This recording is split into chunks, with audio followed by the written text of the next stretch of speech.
Jesus de Nazaré. Esse é, sem dúvida, o nome mais conhecido da história da humanidade. Mas você já parou para pensar no lugar que deu sobrenome ao Messias? Esqueça as catedrais de mármore e o turismo religioso de hoje. Há 2000 anos, Nazaré não era nada. Literalmente. No primeiro século, este lugar era tão insignificante que sequer aparecia nos mapas romanos ou nos registros de impostos. Como um vilarejo de camponeses, com pouco mais de 30 famílias, moldou a mente do homem que mudaria o mundo. Hoje, vamos escavar o pó da história e descobrir como era a vida real, o cheiro das ruas e os segredos de Nazaré na época de Jesus. Prepare-se, porque a realidade é muito mais fascinante do que você imagina. Nazaré estava situada nas colinas da Baixa Galileia. Mas não se engane, ela não ficava no topo da montanha, e sim em uma espécie de concha, protegida dos ventos. Isso a tornava isolada. Para os judeus cosmopolitas de Jerusalém, Nazaré era o interior do interior. Sabe aquele ditado: pode vir algo bom de Nazaré? João 1h46. Isso não era apenas ceticismo religioso, era um insulto geográfico. As casas eram rústicas. Esqueça o tijolo.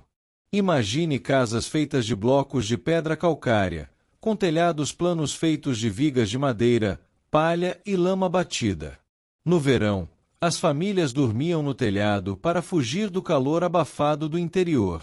E aqui está um detalhe que poucos sabem. Muitas dessas casas eram construídas na frente de cavernas naturais.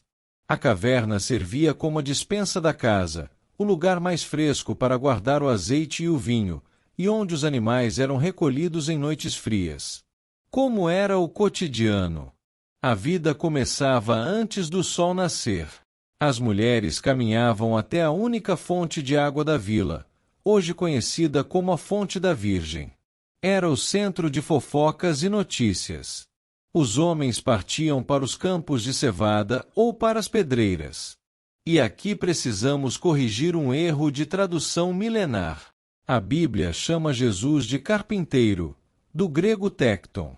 Mas na Galileia do século I, a madeira era um recurso caríssimo e escasso. As casas eram de pedra. As ferramentas eram para a pedra. Um tecton era um mestre construtor, um artesão que sabia entalhar rochas e erguer muros. Jesus provavelmente passou sua juventude com as mãos cheias de calos, carregando blocos de calcário e usando o prumo e o esquadro. Suas parábolas sobre edificar sobre a rocha ou a pedra rejeitada não eram metáforas abstratas, eram o seu dia a dia. Mas Nazaré não estava totalmente desconectada do mundo. A apenas 6 quilômetros dali, 1 hora de caminhada, estava Séforis, a joia da Galileia. Séforis era uma metrópole romana luxuosa, com teatro para 3.000 pessoas, banhos públicos e mosaicos incríveis.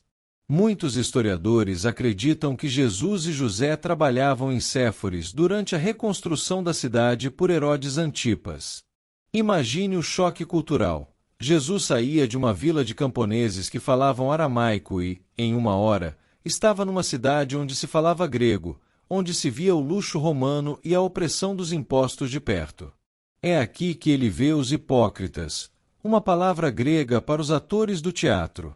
Séforis foi o laboratório onde Jesus observou a desigualdade social que ele tanto criticaria mais tarde. Jesus viveu em Nazaré por cerca de 30 anos. Dos seus 33 anos de vida, 90% do tempo foi passado no anonimato deste vilarejo. Ele não era uma celebridade, era o filho do construtor. Ele conhecia cada vizinho pelo nome, cada trilha nas montanhas e cada dificuldade de uma família pobre. Nazaré nos ensina que a preparação é silenciosa. Antes de falar para multidões, ele viveu o comum. Ele não escolheu nascer em Roma ou Atenas, mas em um lugar onde a poeira e o trabalho duro eram a regra. No final das contas, Nazaré prova que não importa quão pequeno seja o seu começo, O que importa é a força da mensagem que você carrega. Se você gostou de conhecer a Nazaré real, deixe o seu like e inscreva-se. Qual outra cidade da antiguidade você quer ver por aqui? Comente abaixo e até a próxima viagem no tempo. Naquela época, uma sinagoga em um vilarejo minúsculo como Nazaré não era um prédio suntuoso com colunas de mármore. Era provavelmente uma casa comum adaptada ou um espaço comunitário retangular de pedra bruta. O clima, imagine o calor humano, o cheiro de lâmpadas de azeite e o som de homens recitando o Shema, a oração principal, em aramaico. O conflito. No vídeo, você pode narrar o momento em que Jesus leu o rolo de Isaías. Para os vizinhos dele, aquilo foi um choque. Nós o vimos crescer, ele carregou pedras para minha casa. Como ele pode dizer que é o Messias? Nazaré era uma comunidade tão fechada que qualquer mudança de comportamento era vista como uma afronta à honra da família. Escavações recentes sob o convento das Irmãs de Nazaré revelaram algo fascinante. Uma casa do século I escavada na rocha, com escadas cortadas na própria pedra e uma estrutura de armazenamento de água.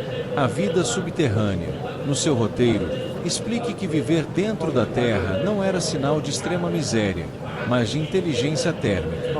A rocha mantinha a temperatura constante, protegendo do sol escaldante do verão da Galileia e do frio úmido do inverno. O pátio central. As casas eram conectadas por pátios onde as mulheres moíam grãos juntas. Jesus cresceu ouvindo o som constante das mós de pedra e vendo o processo do fermento na massa. Imagens que ele usaria anos depois em suas pregações. Um detalhe que dá muita cor ao vídeo é falar sobre o sotaque.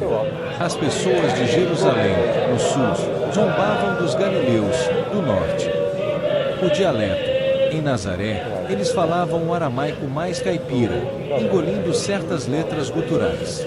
Quando Pedro negou Jesus no pátio do sumo sacerdote, ele foi reconhecido pelo sotaque.